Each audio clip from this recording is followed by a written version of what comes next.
Antes de existirem quadrinhos, cinemas, efeitos especiais e franquias bilionárias, já existiam histórias sobre seres extraordinários.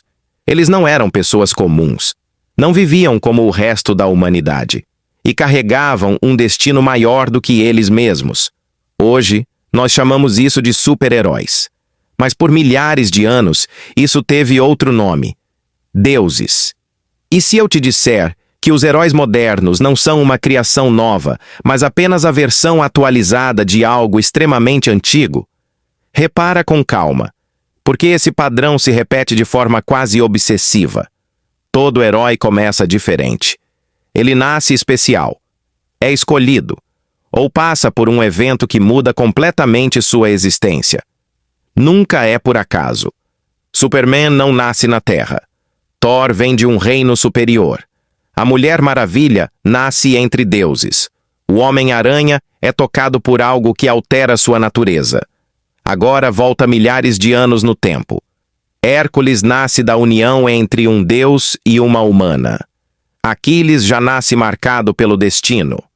Perseu é protegido antes mesmo de crescer. Semideuses nunca foram pessoas comuns. Isso não é coincidência narrativa, é repetição histórica. E toda repetição carrega uma mensagem. Outro ponto que quase ninguém questiona. Por que nenhum herói é realmente feliz? Eles salvam cidades, salvam o mundo, salvam pessoas, mas sempre pagam um preço. Batman perde os pais, Homem-Aranha perde quem ama, Wolverine vive em dor constante, Thor perde o reino, a família e a própria identidade. Na mitologia, é exatamente igual. Hércules enlouquece e destrói a própria família. Prometeu é condenado a sofrer eternamente. Aquiles sabe que sua glória vem acompanhada da morte. Os deuses sofrem por causa dos próprios poderes. Se fossem perfeitos, por que precisariam sofrer? Talvez porque não fossem perfeitos.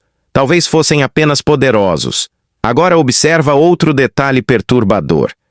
Heróis e deuses vivem sob regras.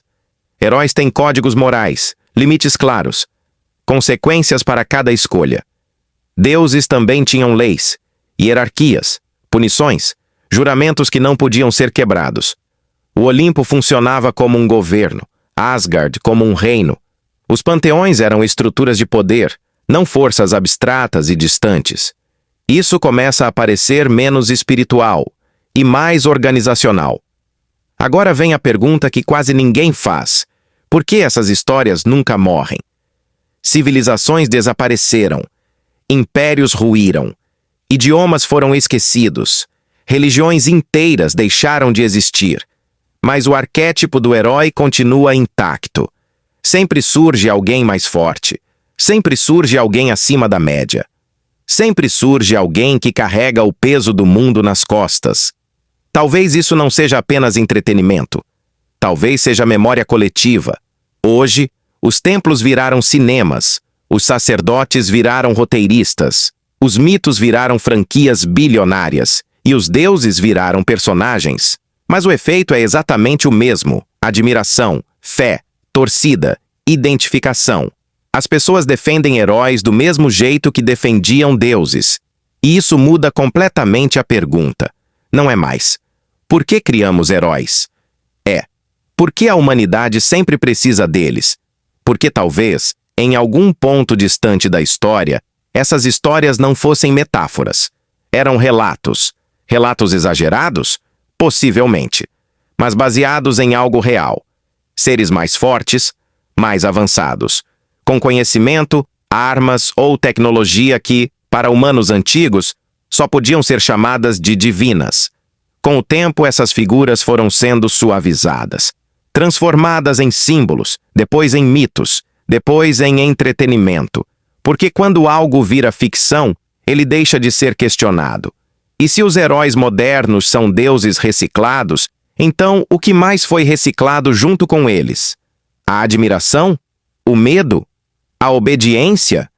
A ideia de que sempre existe alguém acima de nós? Talvez não estejamos criando novas histórias.